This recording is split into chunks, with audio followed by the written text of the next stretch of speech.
Himalayan മൗണ്ടെയ്ൻസിലൂടെ നമ്മൾ സഞ്ചരിച്ച് പോവുകയാണെങ്കിൽ, ട്രാവൽ ചെയ്ത് പോവുകയാണെങ്കിൽ എന്തൊക്കെ ഫീച്ചേഴ്സ് ആണ് നമുക്ക് കാണാൻ പറ്റുന്നത്? ഹിമാലയൻ മൗണ്ടെയ്ൻസിന്റെ വെസ്റ്റേൺ റീജിയൻ ആയിട്ടുള്ള ജമ്മു കാശ്മീർ മുതൽ ഈസ്റ്റേൺ റീജിയനായിട്ടുള്ള അരുണാചൽ പ്രദേശ് വരെ നമ്മൾ ഒരു ഹെലികോപ്റ്ററിൽ സഞ്ചരിച്ച് പോകുന്നതെങ്കിൽ നമ്മൾ സങ്കല്പിക്കുകയാണെങ്കിൽ നമുക്ക് അവിടെ നമുക്ക് കാണാൻ പറ്റുന്ന ഫീച്ചേഴ്സ് എന്ന് പറയുകയാണെങ്കിൽ, ഹിമാലയത്തിൽ ധാരാളം പീക്സുകളുണ്ട്, കൊടുമുടികൾ. ഇപ്പൊ mount Everest, mount K2, Kanchenjunga, Nanga Parbat, നംജപർവ, നന്ദാദേവി, കാമറ്റ് പോലെയുള്ള, ധൗലഗിരിയൊക്കെ പോലെയുള്ള ധാരാളം പീക്സുകൾ ഹിമാലയൻ മൗണ്ട് റേഞ്ചസിലുണ്ട്. അപ്പൊ പീക്സ് കഴിഞ്ഞ അടുത്ത് നമുക്ക് കാണാൻ പറ്റുന്ന ഹിമാലയത്തിൽ ഒരുപാട് ഗ്ലേസിയേഴ്സ് ഉണ്ട്. ഇപ്പം പ്രധാനപ്പെട്ട ഗ്ലേസിയേഴ്സ് ആയിട്ടുള്ള Siachen glacier, Gangotri glacier, Bhagirathi glacier, Milam glacier, Baltoro, ബൈഫ് പോലെയുള്ള ധാരാളം ഗ്ലേസിയേഴ്സ് ഹിമാലയൻ മൗണ്ട് റേഞ്ചസിൽ കാണാൻ പറ്റും.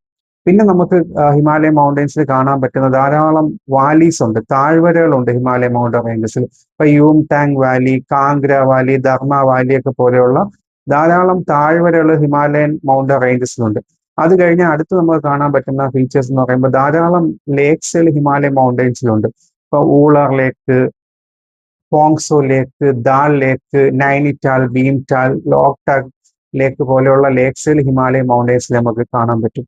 അത് കഴിഞ്ഞാൽ നമുക്ക് ഹിമാലയൻ മൗണ്ടൻസിൽ കാണാൻ പറ്റുന്ന ധാരാളം റേഞ്ചസുകളുണ്ട്. സബ് ആയിട്ടുള്ള റേഞ്ചസ് ഹിമാലയൻ മൗണ്ട് റേഞ്ചസിൽ നമുക്ക് കാണാൻ പറ്റും.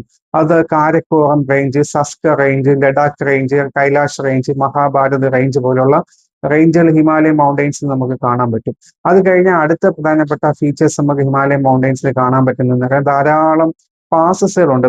പ്ലേസുകൾ തമ്മിൽ കണക്ട് ചെയ്യുന്ന പാസസുകളുണ്ട്. സഞ്ചാര യോഗ്യമായിട്ടുള്ള നാഷണൽ ഹൈവേസ് ആണ് കൂടുതലും ആ റീജിയനിലൂടെ പാസ് ചെയ്ത് പോകുന്നത്. അങ്ങനെയുള്ള പ്ലേസസ് നമുക്ക് പറയാൻ പറ്റുന്നതാണെങ്കിൽ, പാസസ് നമ്മൾ പറയുകയാണെങ്കിൽ Nathula pass, Zojila pass, Banihal pass, Shipkila pass, Aghil pass പോലുള്ള പാസുകളും ഹിമാലയ മൗണ്ട് റേഞ്ചസിൽ നമുക്ക് അതിലൂടെ ട്രാവൽ ചെയ്ത് പോവുകയാണെങ്കിൽ നമുക്ക് കാണാൻ പറ്റും.